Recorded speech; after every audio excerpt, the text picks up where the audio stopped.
Hi, everyone. I want to welcome you to today's webinar, Models for 2020 Success, Publishing and Media Experts Reveal Trends and New Product Opportunities for the New Year.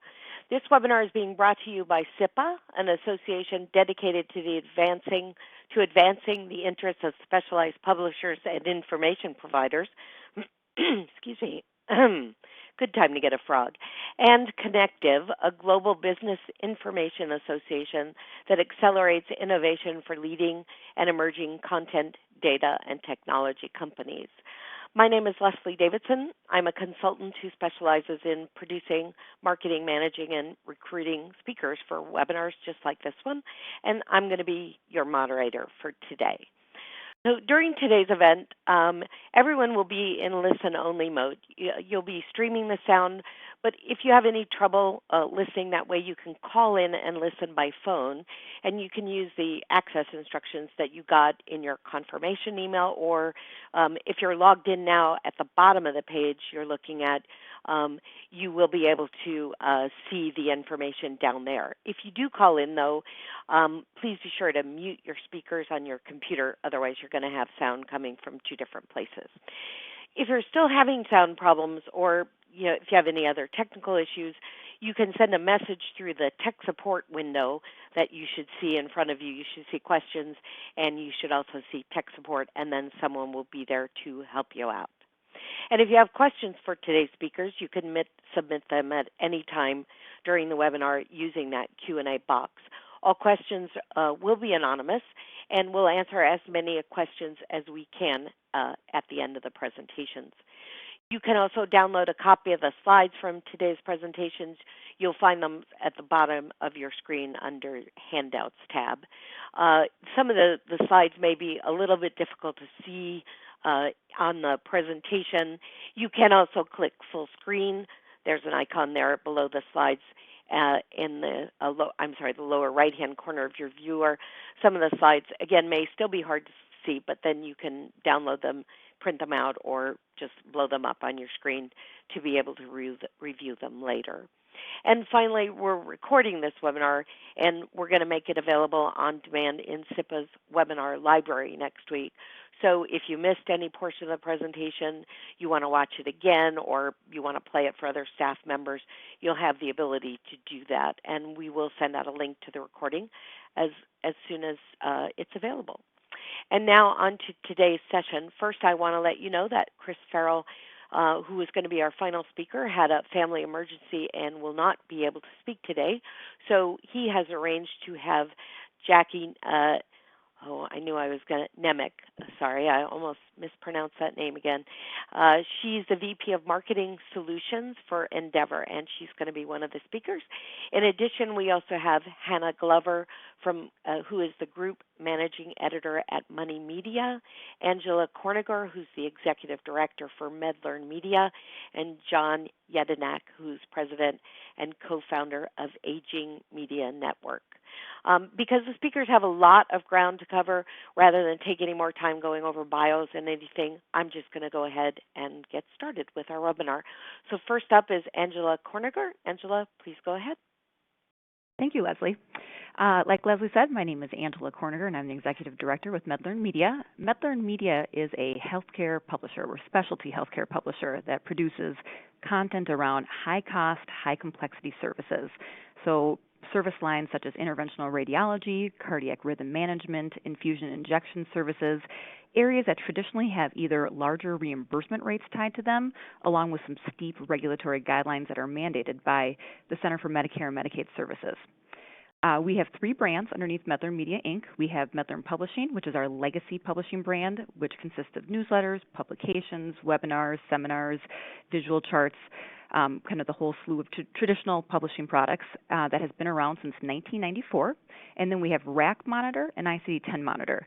Those two are our sister sites, and they are news sites for us. So they are news first, free content with our revenue stream of advertising and sponsors, where over the last few years we've mimicked our MedLearn publishing model, where we produce our own products and services to generate additional revenue.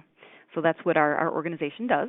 Our customers for all three of our brands, they depend upon our organization to provide the answers that they need the moment they need them.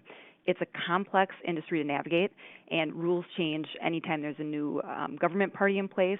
Things are changed quarterly, payment shades cut. Think of the new coronavirus that's out right now. There's just released a CPT code for it, so anytime there's a new strain, a new virus, it's when people need the information as to how do I document it, how do I get paid for it, that's what we provide them with. So customers need the information immediately from us when they need it. Our customer pains. So what I'm going to talk about just briefly today is how we have rolled out a new product and service to meet some demands and changes that our customers are feeling today. And that's been one of our initiatives in 2019 and 2020 that we're moving forward with. So our customer pains over the past few years have been really burdensome regulations. Reimbursement cuts, a ton of mergers and acquisitions, which bring on budget cuts. They bring on shared services that result in staffing being cut, resulting in reductions along the way. I mean, we all know what mergers and acquisitions can do. And in healthcare, it really does impact the quality of care that they can provide to their patients. So those are some of the top customer pains that they have. In addition to that, there's technological changes that are huge pains for our client base that doesn't always translate to patient care. It can be for interventional radiology services, it can be for different technology, but a lot of the technology change they have is new platforms, new software that they utilize, where they now have 5 or 6 different platforms that every day they have to log into, and they have to get different information as to how to document, how to code, and it's just very challenging for them to stay on top of all these different pains while they're trying to treat their patients, give good quality care, and get paid for the services that they do. So those are the pains that our market and audience have been going through for the past number of years. And the impact of those changes on us is what has driven our business model to change, which I'm going to share with you guys here. So what we've done to identify what our customer pains are and how do we adjust our business model within our products and services to meet those needs is we do, and we have done and we do ongoing customer needs assessments. So we do things that are formal needs assessments, such as surveys and questionnaires, and looking at our data, along with informal needs assessments, which have to do with our frontline communication, with attending different trade shows, attending different conferences, a variety of partner meetings with our customer care and with our sales. So we have a lot of interaction with our customers, face-to-face, via the phones, via chat, via surveys, kind of the whole gamut of there. And what we have continued to found, and specifically over the last couple of years, is that our customers, what they need from us and what they want from us is they like our trusted content. So again, we meet their needs by giving them the answers that they need right away for all 3 of our brands. So our content is what they trust, what they come to. So that's one of our top topics always being reported on. The second need assessment that's with the change of mergers and acquisitions, with the new technology that gets rolled out, is the ease of use. So our customers their time is short because they're meeting with patients, they're meeting with medical vendors. They need to have easy access to the content that they need. They might be remote, they might be contract. They have to have something that quickly they can get their hands on and they can get information from. Traditionally, our publishing brand, our legacy one, Medlearn Publishing, we've done a lot of books, a lot of newsletters, a lot of print type products, so we've been evolving towards digital, and that's kind of what our next process is here that I'll share. So it's, again, we're trying to meet that ease of use, like they got to have instant access. Our number 3 need that we've identified from doing our customer needs assessments over the past couple of years has been remote teams. In healthcare, it is really challenging to find quality staff that's credentialed to meet the needs that the facility does to get paid and reimbursed for their services. Very, very tough industry. So they go outside of their states, outside of their city, they go outside of the country sometimes to find staff that will do what they need to do. So our customers are telling us we don't have the resources anymore due to our merger, our acquisition, our budget cuts to be able to buy 20, 30 books from you guys. We have people all throughout the world. So how can we get easy to use, your trusted content, easy to use, but for all of our teams? And it needs to be affordable because we're not, reimbursement cuts are getting cut. We're losing our staff. Our margins are very, low in the black, if not in the red. So it needs to check all those boxes. So as we've identified those needs over the past couple of years, we've been rolling out different versions of our product and services to check those boxes. But our largest concept that we've been working on is we wanted to roll out a Netflix, that's kind of what we're calling it in-house, is a Netflix streaming type concept. A lot of people use Netflix. They have for a number of years now. Think about the other streaming groups that are out there. But we wanted to roll out something that was web-based, that was very simple to log into, that anyone, anywhere, with a mobile device, with a tablet, with a computer, you name it, as long as they had internet access, they could log into it and they could have all of our trusted content right there, right at their fingertips, that they could get them the answer they need right at that time. Similar to what Netflix is doing now, we curate our own content. We don't really resell. Well, we resell some customers, but like in our Netflix concept, it's our content. So we produce for each one of our brands, over 40 educational webcasts a year. We produce over 14 print publications. We have multiple newsletters, and a lot of that content that we produce has continuing education units for it, which is a huge value add for our customers. So we want to make sure that we're putting our own curated, trusted content behind this Netflix type concept where our customers could get what they needed anytime, unlimited access, and we wanted to make sure that we had membership plans for all sizes. When we were doing our customer needs assessment, we identified we have some customers that it's a small practice, small radiology practice, and they maybe have 2 people that need to have access to it. How can we make an affordable plan for that type of a customer, in addition to our customer that has 11 hospitals that's generating revenue over $2 billion. So we wanted to make sure that as we were developing this Netflix type concept, that we had options for all different sizes of facilities. So what we did is we rolled out the All Access Pass. So right here, what I have for you guys are just a few samples of our landing page that show you what customers coming to it, what it looks like. So it's an All Access Pass is our name, and this one is for our radiology product line. So it's interventional and radiology products. We have over about $8,000 worth of content, if somebody bought it individually, behind this paywall right now. It's unlimited, it's reliable, it's updated real time. We actually are adding new content to it every week. We do weekly compliance questions, we do monthly coding kind of white papers. So we're continually adding new content to this platform so that our customers get real time, trusted information at their fingertips to be able to do their job in regards to coding and compliance. Here is what our options we rolled out for All Access Passes. So we've got an individual user where it's 1. We've got a team option where it's 2 to 9. We've got enterprise options, which are 10 to 20 users. And then we have an option above that where people can contact us and we can do some customization. And I know this chart doesn't look the best on here, but when you download it, you will be able to see it. But what we also added, and we have a variety of other collaterals for our inside sales team, as well as for customers on our landing page and our emails of our correspondence that goes out promoting these packages, what it looks like. But what we offered is for our radiology All Access Pass. It's our most profitable product line, so we started within that area. But we offer customers a diagnostic version, an interventional version, and then a comprehensive. So that way, if our customers are looking for their multi-specialty radiology practice, they can come in here and get our entire suite. If they are just CT, MRI, ultrasound, women's health, then they can just get the diagnostic one. So again, from our customer needs assessment, looking at our data, talking with customers, we were able to identify the different size needs of what people, the size of their facility, who needs access to this information, and then what type of content to put in packages for them. How all this started is we actually, in 2016, 2017, had this concept in mind. And so at that time, we were looking at outside developers that already had platforms, and we were having different calls and getting proposals, and it was really, really expensive in regards to us utilizing somebody else's platform to be able to develop this for our customers. And in that time when we were doing our research, our organization was also going through a sale where they were selling off parts of our division. So we put that on hold as we were looking through the process until 2018 when we spun off and went on our own as an organization. And in 2018, we looked back at all of our notes and we had it kind of top of mind. That was going to be one of our products we rolled out as we grew our business. But we knew we could build it our own. So we actually brought on a really great digital marketing manager that's just good, that's great talent, that came in-house with us and worked with some different contractors and developers that he knows and helped us build our own web-based platform that mimicked the Netflix-type concept.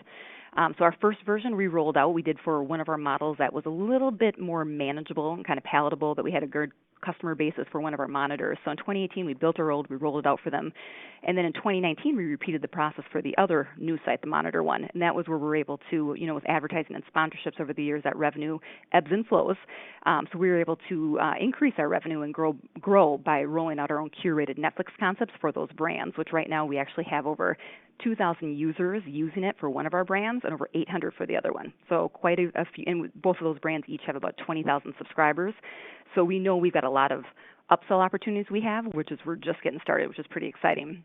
And so since we had 2 platforms developed, we now know that we took our most profitable product line for Medlearn Publishing, which is our radiology and interventional radiology product line, and we rolled that out this year. So we basically just kind of did a save-as version of our last 2 processes, did the whole punch list, all of our marketing efforts, and we launched our first Medlearn Publishing product line that had a mix of all of our different products and services, so books, webinars, newsletters, you name it. And that was what I just showed you guys. So our initial results that we had from our more profitable product line, which is the radiology one, is that we sold our first subscription within the first hour of promotion, which is pretty cool because it was an e-commerce sale, so somebody actually used their credit card, checked out online, which we don't traditionally see, but we've been learning our processes and learning what's working from subject lines and a variety of other kind of analytic pieces that have worked for our other 2 platforms that we were able to move into this process. So we sold our first subscription online within the first hour of promo, and then we've had 3 new facilities subscribed just in the first 3 weeks we had it. And our pipeline growth with rolling out this product and service, that is a very simple to use Netflix concept that matches what the customer's needs are, has been phenomenal. And what that is lining up for us is what's next, which is we are rolling out an all-encompassing, all brands Netflix type concept. So we're basically going to take our rack monitor, our ICD-10 monitor, and our Medlearn Publishing product lines that we have subscriptions to and make it into an all-encompassing one. So our pipeline growth that we're identifying from customers that currently have one or the other that we're able to add on to is where our organization is going next, and it's extremely exciting for us. So that was what I wanted to share today. And then, Leslie, I will hand that back to you. All right, great. Thank you very much, Angela. Our next speaker is John Yednak. John, please go ahead. Great, thanks for having me. So everyone bear with me, please. I came down with a pretty brutal cold, so I'm just trying to get through this. So, John, sorry, you're really echoey. Is there any way to pick up the handset? Can you hear me better now? Okay, well, it's very echoey, so just speak up as much as you can. I'll do my best. All right. So Aging Media, we are a B2B digital platform that covers the $8 trillion aging services industry. So we've been around about 8 years. My brother and I started it with no money. We've never raised anything over the last 7 years, and I think we're 25 full-time employees right now, and we operate 6 different vertical brands, all focused on the aging services sector. So we've built all these brands from scratch. We have a centralized operational platform that's nice and it scales across all the different brands and product lines. And what we found going through the process is that, premium editorial is kind of the ethos of our company. And we figured out a way to scale that in the same way across every single vertical that we've launched into. So in addition to that, we tack on marketing services to it, which is, again, a scalable platform with the same types of scalable series that we launch on each individual brand. And at the end of the day, what we really have from a content marketing perspective is unparalleled access and knowledge across the aging services industry. So to kind of go into that, here's a quick look at all of our brands. Super sexy, things like nursing homes, hospice, and home health, as well as mental health and addiction. But when you really look at all of them, they're all under the aging services brand, and they all complement each other. And we've got probably another, I'd say, 4 to 5 that we're looking to launch here in the next couple of years. At the end of the day, Aging Media, our best-in-class editorial product, is really what drives the platform. So it drives everything from the daily content we produce to events, podcasts, research reports, and as well, as I said before, our branded content programs, which has been really successful for us as we've rolled out across each individual vertical. The secret sauce of what we do is our Aging Media Network editorial framework. And so what this is in about a little over a year ago, we rolled out, we essentially defined what success looks like for our whole team, specifically on editorial. So we rolled this out in April 2019. What it did was it kind of outlined the steps and what we expected each editorial member to accomplish each week. And it's really pretty simple. Essentially, it establishes basic metrics for everybody to track. And we also have gotten much, much better in terms of about sharing what's working and what's not. And essentially what it is it's one shared editorial vision that we can scale across any industry, whether it's travel, whether it's transportation, or whether it's aging. And we've been able to do it 5 different times. Quick overview of the editorial framework. So this is actually just some copy that we took directly from our deck, actually. So we're covering the trends that are shaping the business in the future of vertical, of that specific vertical. So we provide content that people can't get anywhere else. So we focus on depth instead of breadth. Typically, our teams are creating only, I'd say, 2, maybe 3 articles a day. And again, we focus on the stuff, the industry insights and analysis that people can't get elsewhere. So I would say most of B2B media in general is, just kind of scraping from press releases and, not really putting much effort into it, in my opinion. But we continue to invest heavily into editorial and creating stuff that people can't find anywhere else. And so we take real pride in that we go deeper than anybody else, and it's worked out really well for us. So when we launch a new brand, which is kind of what I wanted to talk to, this is really kind of our, again, I'll say it again, our secret sauce. So typically what we do is we invest 2 full-time employees. So it's 1 editor and then 1 reporter. This is just, again, year 1. What we do is we've never spent any money on paid acquisition. That could change here in the future, but we optimize for email organic subscribers. So we start at 0 and we just kind of build it from there, and we earn every single one that we get. And what I will say is that great editorial teams and products are not built overnight. So we have a long-term view in terms of when you think about building brands from scratch. So we have fairly low expectations in terms of revenue year 1. We're really looking at the first year as a way to kind of study the market, learn what works, talk to the industry, see what types of news and analysis they're looking for, and we really kind of improve over the year. So I always say, the first couple articles that we're going to produce are not going to be our best, but it's one of those, as we kind of get into it, we continue to learn and kind of iterate based on the feedback that we're getting from our subscribers. The next steps, year 2 is when we start to hire our first salesperson. So again, we're typically able to monetize at about 1,000 email subscribers, which I'm sure to a lot of people on this call doesn't sound like a lot, but we really focus on the quality of the email subscribers rather than the quantity. I would rather have 1,000 C-level executives than 100,000, low-level employees in a specific vertical. So again, we really focus on quality over quantity in terms of our audience, as well as the content that we're creating every single day. In year 2, we also typically launch our first full-day events. So our expectations are pretty muted that year. So if we can get 150 to 200 people in a cool venue that's not your standard hotel with a beige ballroom and crappy stage, that's usually what we try and do. So we launch events in cool places where people would actually want to go, and we try and make them fun, fresh, and honestly kind of have those in-depth conversations that everybody's yearning for, and use our editorial product to really start to build those relationships that enable us to have those types of speakers at our events. In addition to our first event, we typically start to roll out webinars, podcasts, and then we plug into our centralized content marketing platform. So we have branded editorial franchises, which are things like Changemaker series or Vision series, or we do Outlook reports. And these are things that we do on every single vertical. So we've already done them in the past. So it's very easy for us to just kind of replicate these types of things in a new industry. And then by the end of year 2, hopefully we break even. We've been pretty successful with this before. Last year we launched hospice and we broke even, I think, within about 9 months. So I guess long term, you really have to look at this where you're investing every single day and you're doing kind of the blocking and tackling. But over time, if you continue to do the right thing, typically it plays pretty well. As far as lessons learned from starting so many publications, typically it takes us about 2 years to really see any revenue pop. So again, you really have to take a look at this from a long-term perspective and make those investments up front, and then be patient, and over time they do pay off. One thing I always tell my teams is that you have to really celebrate the little wins. So whether it's getting your first 100 email subscribers or 500, you have to really celebrate those things with the teams, because when you're launching something from scratch and logging in to see the traffic that day, and if there's only 150 people viewing the site, it can get kind of depressing. And so you really have to focus on creating a culture where each day you come in, you do the hard work, and you celebrate those little wins each time. As I said earlier, typically we can monetize at about 1,000 email subscribers. So when we do it the right way, we earn every single one of them.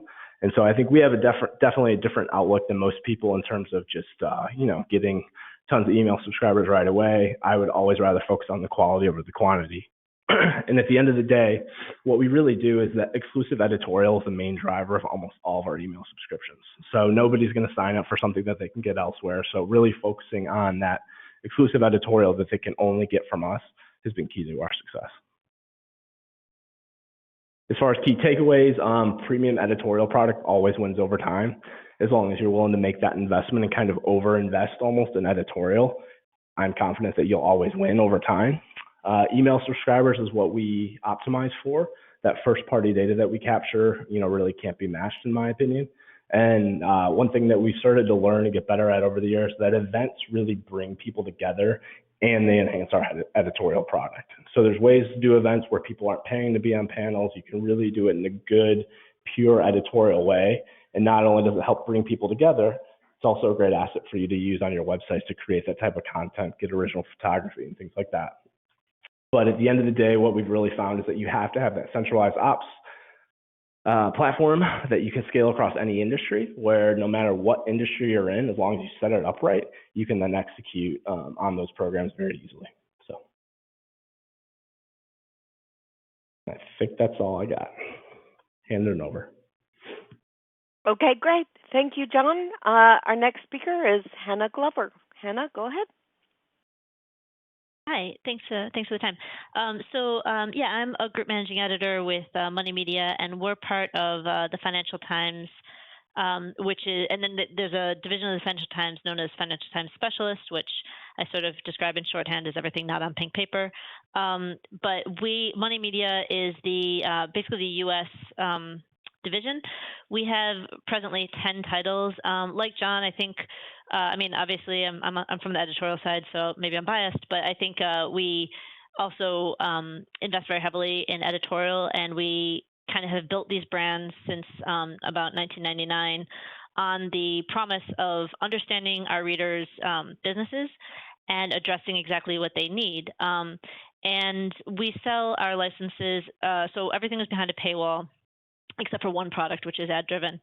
And we sell our licenses based on their corporate subscription. So essentially, everybody who works at a specific company would have access to the content if their company has a subscription.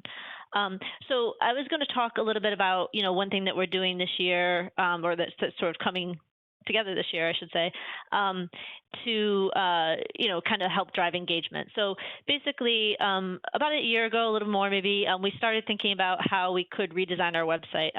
As I mentioned, we launched in '99, and the titles have kind of rolled out since. We were acquired by the FT in 2008, and we've kind of had a very consistent look to our sites. But I think that it's no surprise I don't think anybody at the company would be shocked for me to say that, the look of the sites hasn't necessarily kept up with what multimedia platforms can do. And so we're aware of that, and we're working on kind of enhancing our content by making the site more engaging and especially introducing more visual components and better leveraging our ability to share content in different ways. I would say that even when I joined in 2007, we did have an issue using video often, because a lot of these corporate subscribers would have some kind of firewall or something that wouldn't allow video to play. And so, I think we did have some hesitancy earlier on, I should say, to try different formats. But, like I said, times have changed, and so have these firewall rules. So we're more comfortable with experimenting with different formats now. And so right now, as I mentioned, this is sort of the biggest change since our initial product launch. The goal is, pretty basic in some ways, in that, we want to deliver the content more quickly. So the site response time is faster. The sites themselves are more responsive because we recognize that our readers' habits are changing. I think, historically, the company, a lot of things were read on desktop because it was corporate license, and this is, we were launched pre-smartphone era, et cetera. But that's all changing. So, making sure the sites are responsive for various platforms, making them more engaging. So different ways of doing that, including, effectively from the reader's perspective, it is the layout of the site, which will radically change, and then basically prettier. And by that, I'll give you a couple examples of what we consider pretty. But we are a B2B and we are heavy on data, so that's kind of what we think about. So the way for editorial, we're trying to implement these changes, and obviously it's all departments in the company are working together on this redesign. I mean, obviously it's heavy on tech, but also marketing's involved in kind of giving feedback in how we position things and how we think about the way we use our paywall. Obviously sales is involved. So everybody has kind of had some feedback. But from the editorial perspective, I would say that we're using new tools and measuring against old goals. So new tools, audio, which I guess you could say is podcast, video, and as I mentioned, not just, we have used video for a long time, but we're thinking of different ways to employ it. And then images, which we think of as beyond just kind of photos. We, like many other trade publications, had access to kind of stock libraries and that type of thing, but thinking of different ways that we can present information that would otherwise be in words, and things like slideshows. And the old goals are, like I said, just kind of the same things that we've always focused on, which, the way we measure engagement is, we can see the clicks on certain on all headlines, all content. We look at forwards, we look at saves, and, overall that all adds up to engagement. And obviously that's important because engagement, results in renewals for existing readers and hopefully, sales for people who trust our brands. So when I said prettier, and I did a bad job of making this particular slide very pretty, but what we look at is we know that, as I mentioned, we look at engagement stats. So we know that when we present images that kind of, whether it be a chart, whether it be, there are a couple of fever charts there, whether it be a bar graph, or whether it be kind of one of these workflow presentations, we see that we get more forwards, more saves. And so we know that in some ways that content is especially valuable because somebody either decided to share it with somebody else or keep it for themselves for later. So we have invested in looking at ways in our redesign to give reporters more tools to create these things themselves. And so, I think that's important because right now, we rely in some ways on, we have a data visualization role, but there are only a couple people and often they support multiple publications. And we have a graphics team, but they also support marketing and business needs. So what happens sometimes, I think, is that reporters will come across a data set and it'll be late in the day. It'll be hard to be able to have, someone else help them render whatever image it could be. And then you end up with, 200 extra words in a story or something along those lines. And like I said, we know that the more effectively we can present things, the more engagement we get. So we've looked at these fever charts that you see here and the bar chart. Those are things that were created. We use a third-party a third-party software provider that plug in that help reporters create these things. And then the others you see here were created by the data viz team. But with the redesign, we're working with an image library that helps reporters take data sets and convert them into different forms of images. The FT has something they call the visual vocabulary, which they actually have shared the code library for that publicly on GitHub and other places. Again, you can consider me biased to saying this because I'm part of the organization, but I think it's a pretty clear way that shows non-data reporters how to think about which images best reflect what they're trying to show. So, change over time versus, growth or sort of like these heat map cluster things, when to use what. So that is something that we've kind of stripped down what is available because some of the images are quite complex and identified what we think are most commonly used and what are kind of most accessible in terms of understanding the nuance behind them, because obviously data visualization reporters exist because it is a very specialized function, and understanding how data is presented can be very complicated. So we're trying to stick to things that we feel, are relatively intuitive. So that's kind of the shorthand of that. So that's part of the redesign. The second thing is, we like to think about, as I said, I think historically, two of our titles, we are mainly online, but two of our titles do have a print component. And I think in some cases, the legacy of having to worry about how something can be presented in print has sometimes affected what ends up on the online version. And I think that we are breaking that and making sure that everyone thinks digital first. The other thing is this. I brought a couple examples of, like, here on the left-hand side of the slide is a podcast. This is something that we hadn't done prior. We had to figure out involved a little bit of tech work to make sure that, we were using the files correctly, so that if somebody navigated away from the screen, the way our system worked, the default would be that audio would stop, and obviously we didn't want that. So we needed to do a little tweaking there. We had never done a podcast before, but we wanted to try and see how it did. And, based on the stats, I think they're pretty encouraging. So, that's something that over time we will probably develop further. And excuse me, and then below that is just a tweet. So what we did is we took a trailer from the whole podcast. The whole podcast was lengthy. We took a 30-second trailer and tried to promote it that way. So it was just an example of something we just tried that we hadn't done in the past. There are a couple examples here of video. One is, you see the one on the right, that's an embedded video that we actually did a combination of using third-party video and voiceover from our reporters, images and charts that we created in-house, and put that together. And that was very successful.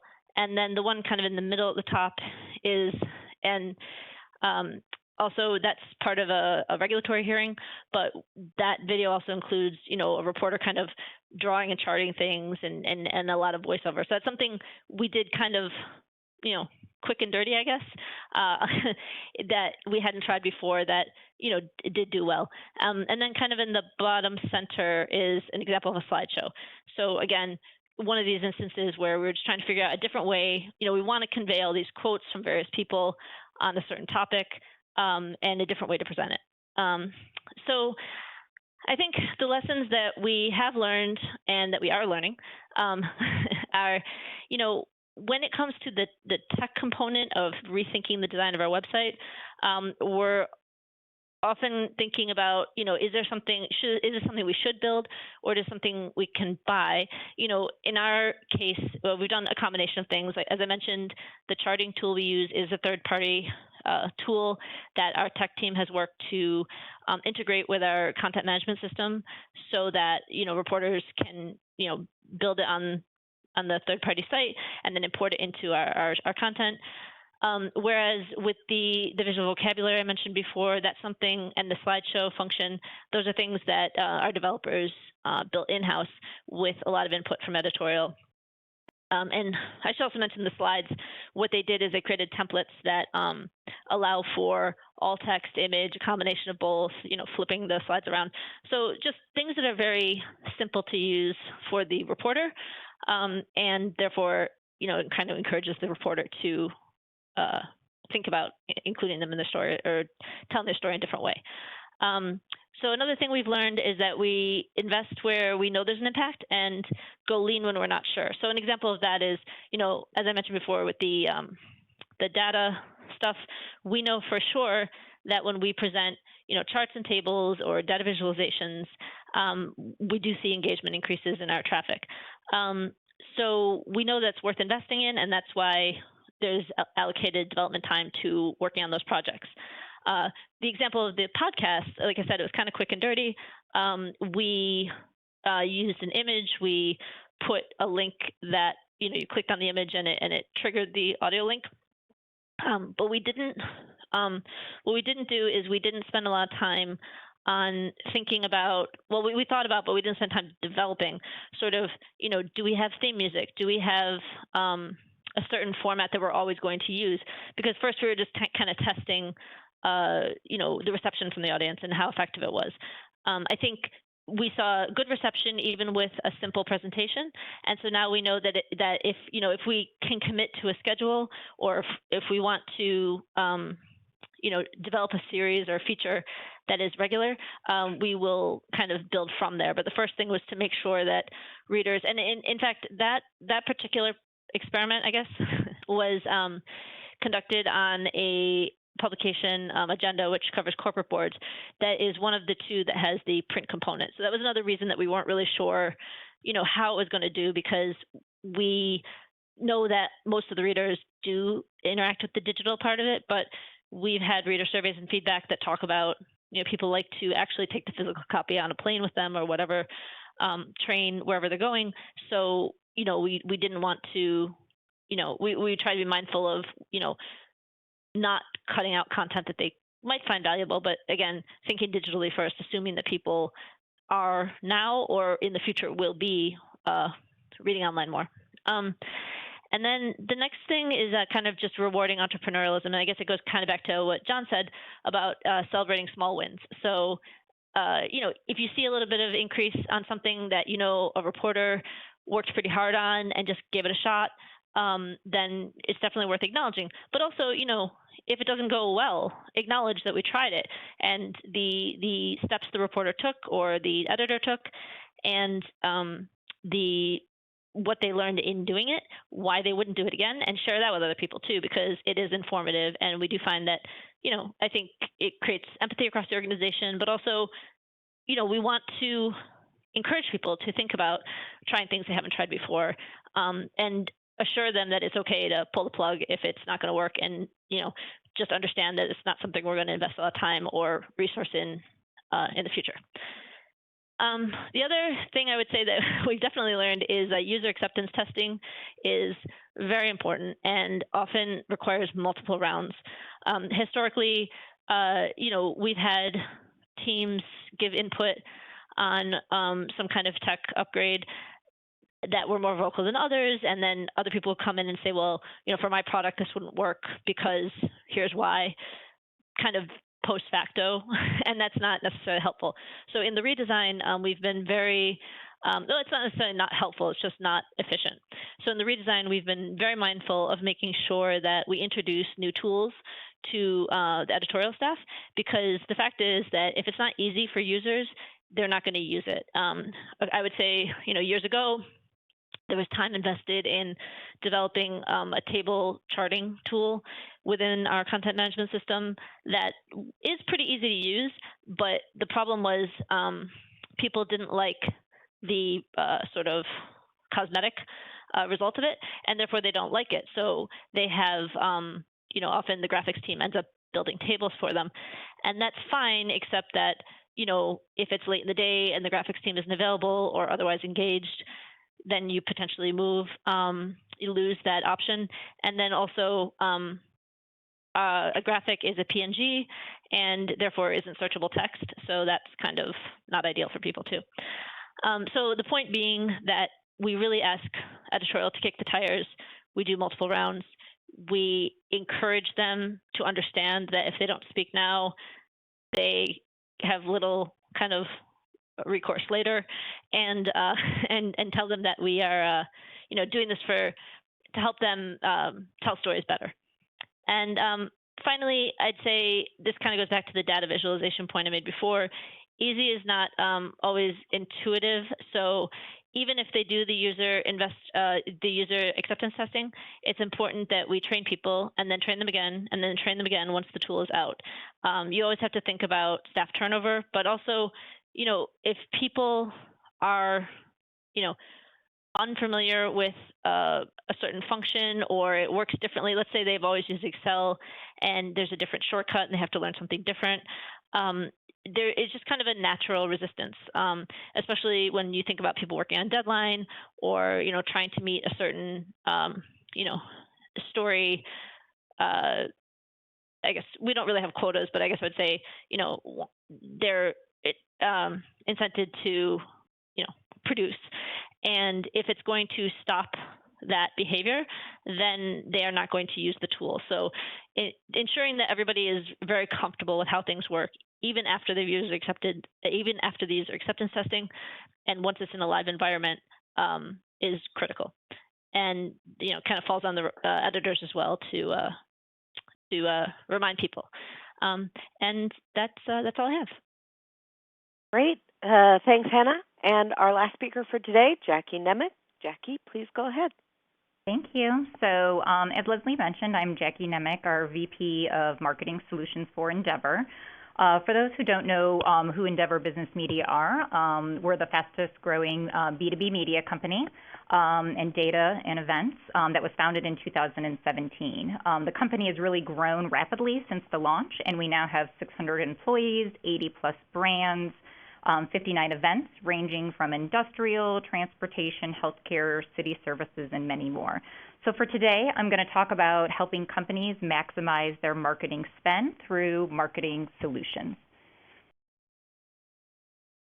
So first, really, I think, marketing and media continues to transform, and really the core of any B2B strategy should really start with a data-driven strategy. At Endeavor Business Media, our data strategy really ranges, similar to what John was really just talking about, of really the editorial team's review of engagement metrics, right? Looking at their Google Analytics, looking at their e-newsletter metrics, really thinking about how they can optimize their content in real time, and then also continually really updating their content strategy. Also, we have a digital acquisition team that really focuses on collecting first-party data. But it's really not just about the demographic data that you're getting through your websites or through various other tactics. It's also really looking at the behavioral engagement data and appending that to the records too as well. The metrics combined, not only look at trends, but it also really gives you a strategy too of whether you can look at user-paid models for events or even paid research. In some cases, we've done things where we start to see certain content really bubbling up on a certain topic, and maybe we try to do kind of an online, event around that, right? It's easy to pop up. It's easy to have, engaged metrics and people with that. So really going to that data really allows you to be very flexible with your strategy. So once you collect the data, I think that the number one thing is, what do I do with all this data, right? So, based on the user insights, what we do is we create robust personalized marketing campaigns based on what content users are interacting with on the web and email and social. So having this personalized approach really helps us maximize our ROI and drive sales-ready leads to our customers, and it really helps shorten their sales cycle, and also helps the amount of shortening their overall campaign time too as well. So sometimes a campaign for lead gen and for a content marketing program, might have taken 6 months to deliver some lead goals, right? With a personalized approach, you're able to get to that lead goal at a much faster pace. In addition, what we've really found as an extra benefit is really just creating a better engaged database and really thinking about how do you combat against list fatigue. So I think one of the benefits of having marketing solutions product is the ability to really tackle the latest trends. So the really key that we have found is just really setting up a team of experts that are really constantly evaluating the digital landscape, to ensure that we're creating solutions that help our customers and support the external and internal marketing efforts. Why there's so many trends, right, that we could probably just have a webinar on just the latest digital trends. These are kind of the 4 that I feel that, are really relevant when we look at working with companies that are small, medium, and large size. So really the first one is what I like to say is content packaging. We always encourage companies to create, content calendars, to think about developing campaigns that last to 6-12 months, not just working on kind of one-off type of things. It allows them to have consistencies in voice and design and creating overall themes from start to finish. The second one, which I think was mentioned a couple of times today, is just really thinking about visual experiences, right? So, the time spent on average websites is 2 to 3 minutes. So it's important to kind of continue to develop experiences that are going to keep a high level engagement and keep up that time spent on your website. The third one is just video. So with 87% of marketers really incorporating video into their strategy, it's important that we offer solutions for them that focus on integration of video into social or to website, or even just having that as one of our content curation offerings. And finally is just personalized marketing, as we kind of talked before, is just really looking at personalized marketing to drive that stronger conversion and branding. And when I mean personalized marketing, it doesn't necessarily mean an email that says, Dear Jackie, right? But actually personalizing content based on their views. And we'll go over a little bit example of these. So the first one is just an example of what we like to show as our proven content marketing formula. This is kind of a 12-month kind of campaign that you can kind of take a look at it, and it's really just based on repurposing content such as research. So why we love research is because it's a great starting point for companies to really give insight on trending topics, really looking at, identifying audience pain points, looking at their brand perception or how they compare against their competition.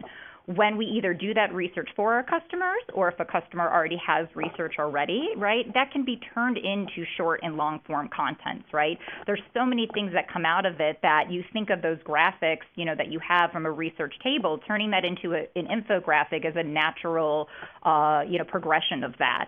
Pulling out some of the top 10 tips, right, and things that you saw from, the overall what's trending or the perceptions about what people are looking within the marketplace. And then layering in some long form content, which is a little bit more of that thought leadership content. So we've had some success with doing some research studies and inviting team members to actually listen to the webinar or create white papers from that. I think an extra advantage of this model too as well, I know that sometimes it's hard to get, C-suite or executives to be giving up their contact information. And a lot of times we'll see that research is a great fuel for that as well. So here's just some really quick examples. From research, we have done, insight reports that we not only do from the brand themselves, but also for our customers as well, and kind of really create that to be a nice visual experience. We also do explainer videos too as well, which is a great opportunity to take that and turn that into a 1-minute video that again is an animated experience that really not only promotes the video, but gives that highlights too as well, as a great kind of hook into downloading the insight report. And as I mentioned before, taking that webinar kind of type of approach to kind of talk about the latest research and trends is a great way to boost lead gen. So one of the things that, I think is just such a great way to really think about repurposing content or creating new content assets, right, is really just looking at that visualization type of approach, right? Creating something that's appealing, giving an opportunity for someone not to see the wall of text, but having imagery, having opportunities for people to click on things and to explore things and make that be something that, they get to experience along with that time spent. So here's an example of what we do, and we call this kind of visual storytelling, is we've done something simple where someone did a webinar with us. And as you know, usually typically with webinars, right, you have the webinar and then it's archived. You'll get a few extra people coming into the archive, but what we've done is actually created this experience where it's pulling out the key facts and the key, trends that were in that webinar, and have some engagement of a very visual page. Within that, we do kind of an executive summary. That's a PDF download, and then, in a particular area where you see a call out there to watch the webinar. This is something that we can do for post. We do this for webinars, for white papers. And even just yesterday, we were talking to a customer and we were looking at some of the content that they had, and they had some really great white papers, but they were created 5 years ago. And just showing this type of experience of creating content in a visual type of way allows that to almost do a facelift of their content. And the same with kind of infographics too as well, is a great way to think about visual experiences of content that you already have and may already exist. So of course, we can't necessarily talk about trends without, talking about, video. I think these are some of the key stats that, when we're searching on the web and looking at trends, I love that 80% of viewers actually recall what they watched, right? or the fact that 87% of businesses have already really thought about how are they going to incorporate, marketing into their strategies. I think the trend is starting to move more away from, having more of that corporate, 3 to 4 minute long video type of format, and really just thinking of focusing on shorter, snackable bites of video that can be incorporated into websites, social channels, and really finding ways to be able to use video to promote, downloads for your website conversions as well. So just giving some examples, we don't have to necessarily always reinvent the wheel, and why I've kind of chosen these is because, these are things that people sometimes do on a regular basis, right? Webinars of like what we're doing right now, we've, really have tried to even play with doing moderated webinar videos and having a panel, a subject matter expert, and then having a panel of people that are just answering questions, right? That's done very much easily through a video camera, and the same with our Q&A chat videos too as well. So doing our 3 and 15s, which is just a quick chat with our editor and then a subject matter expert at a particular company or a subject matter expert of our field. We find great people through our audience too as well who are subject matter experts, right? We look through people of maybe making comments or doing feedback or asking to contribute articles, and even just having this either as a sponsorship opportunity or having this as part of your editorial strategy is a great way to, again, create some interaction. Video storytelling can be simple as we were talking about, with the podcast before, is just doing kind of an audio podcast too as well, of just having some images, having some text and some audio around that. Ranging from 30 seconds that can promote an already existing content piece, or actually thinking about that as an actual content piece, right? If you maybe had a top 10 tips of something we talked about before, why do it as maybe a PDF format and, start to think about it from a visual perspective. And then finally, because I know I've stressed this a couple of times, but I think it's just really important, right, is that I think in a world that is really changing, right, and users are demanding greater privacy, wanting more transparency, more choice and control over how their data is being used. And then you add the layer on of all the compliance laws and changes, and then what we like to say the cookie apocalypse, right, of, Chrome announcing that they're going to, really shift away from using cookie technology. I think the world is actually shifting back to be more focused on first-party data, right? And already we're starting to see that people are wanting to work more with the trusted kind of niche B2B brands because they are really focused on that engagement with their audience, right? They're a trusted branded source. And the data that we have is really that first-party data of not only that demographics, but that behavioral insights.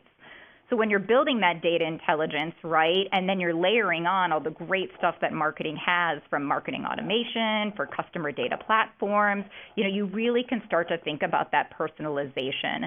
And, I think this slide just kind of shows this, according to HubSpot, is that, 75% of people are more likely to click on emails, from segmented campaigns versus non-segmented campaigns. So you think about your conversion and your open rate and your click-through rate, right? I know that I'm a sucker for when, I'm getting targeted on what I viewed on Amazon or what I've recently just viewed online. And I think about, that conversion of, me having that experience. And I think while, that's great from a consumer perspective, I think it's even more relevant from a content marketing strategy as well. And I believe that is it for me. All right, great. Thank you very much. And thanks to everyone for great presentations. We do have several questions. We're going to get to those. We'll probably go a little bit over in terms of time. If you do have a question, please submit it at the bottom of the Q&A section on your screen, and we will get to as many as we can in the next few minutes. So I'm going to go get started. The first question is for Angela, and it's, how do you deliver personalized content that is not one size fits all? And that may also be for Jackie as well. That's a good question. We actually don't do a good job of that right now. I'll be honest. We do more of a one-size-fits-all because that's what we focused on.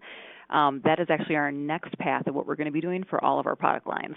So I don't really have much more I can give on that because that's an area that we need to focus on. Oh, okay, and Jackie, you talked a lot about personalization. Anything you wanted to add? Yeah, sure. So I think kind of what the strategy that we do is let's just take, that maybe an experience of, an ebook that we have of aggregated editorial content, right? We really look at our back-end metrics and find out over the last 6 months who's been engaging with content that's very similar in topic-based. And we also look at the last time that they've been, engaged within our database. From that, we do a very targeted, specific approach via email. And a lot of times, the strategy of just sending it out to everyone, right, tends to burn out your list. But if we can actually find that engaged audience of people who've been really reading and consuming content around that trends, we've actually seen a boost in metrics, compared to what we had previously. And it's just creating a better experience as well. Okay. John or Hannah, anything to add to that? Okay. Hannah, from my perspective, sorry, just quickly, from my perspective, this is Hannah. So from my perspective, I think it goes, again, back to the data and tracking the clicks and such. But one thing that we know that we would like to get better with is identifying titles correctly so that we can we do push out certain categories of emails and such that are meant to be personalized, but we could refine that. Okay. All right. The next question is for John. Can you give examples of the types of metrics Editorial is measured on? Yeah, great question. So we really focused on each individual engagement for each article. So we shoot for over a minute on each article. That's kind of like our standard guide. And we do look at page views, but where we're really moving is to focus on average engagement per article in terms of time. And then we're also starting to track how many email signups come from each individual article. So I would say those are really kind of our two North Stars. And the third, the page views, we still do look at that, but it's not really the driving factor for all the stuff we do anymore. Okay. Next question is for Angela. Question regarding the switch to a Netflix model. Was there any pushback or concerns from customers when switching from a traditional subscription model to one that auto-renews? No, not concerns in regards to the renewal process. Our largest concern, and it's not a concern, it's in the transition of we've got a lot of long-term customers that are used to getting, like we actually had a demo with a client that was like, I don't quite understand. I mean, I understand Netflix, but how am I going to get my traditional print content the way that I like it right now? I like the book. I like the feel. I like to be able to open it up and write my coding tip in here. So that's kind of the feedback that we're getting. It's a little longer in regards to getting them to understand what they're going to get and the value of it, which is why we're adding more content on top of what they're currently getting. Our goal is to get them to engage, live in it, need to have it, so that when there is turnover and they go to another facility, they have to have what they had from us. Okay. Next question, I believe, is for Hannah. Who tracks the viewer/reader data? The individual writer, the editor, a data engineer, someone else? So we have our development team and customer service teams have worked together to tag different data. So we get automated reports we get a report a few hours after publication, and then something that comes out overnight to show kind of the whole, on the dailies at least, to show the whole cycle, which breaks everything down by click, forward, save. They're working on time on page, which is something that I think John obviously mentioned is very useful. Okay. All right. And just a reminder, feel free for any of the other speakers to jump in if you had anything to add. Next question is for Jackie. How would Endeavor Media monetize first-party intent data? Yeah, sure. So I think, really we're monetizing it really every day, of how we work with our customers and use that data from a perspective of creating marketing campaigns, or even just thinking about how we optimize our data for our events too as well. So I think it's kind of just within our kind of B2B strategy of what we do and how we craft our program. Okay, and then I think this is building on another earlier question, trying to get a sense of how editorial is involved with building and cultivating relationships with customers. This is maybe a question for everyone as our businesses change. How important is it for content teams to be a frontline on the discussion about customer pain points, and how, if at all, have content teams been tasked with maintaining those connections? I'll open that up and make that our last question. Sure, this is Jackie. I can start. So I think the first thing is something that we've done that was important was, just doing some training with our editorial team. And then just looking at things, as John was mentioning, like, what is their metrics, right? And what are their job descriptions of what they're responsible for? And then really just, I think, using them as an opportunity to be that content expertise. So there are a lot of times that we just ask the editorial team to attend, some of our strategy meetings with our customers to talk about the latest trends, to help us develop content editorial calendars. And a lot of times it's also just thinking about, how do we align of who's going to write content for us and write content for our customers, so we can identify the best subject matter experts. I think a lot of it too is just, editors are busy, right? They have a lot of things that they have going on. So it's also been looking at, what are the things that they're doing that maybe isn't driving that time spent, right, on the website, or isn't driving that engagement, right? Things that they've always done that they think they have to do, but when you look at the metrics, there's maybe opportunities to depart and create a different strategy, or maybe, hire some interns to do some of the production type of items, such as newsletters or posting some content on the website that can help free up their time to be more of that content expertise and subject matter expert. All right. Anybody else like to add to that before we close it out?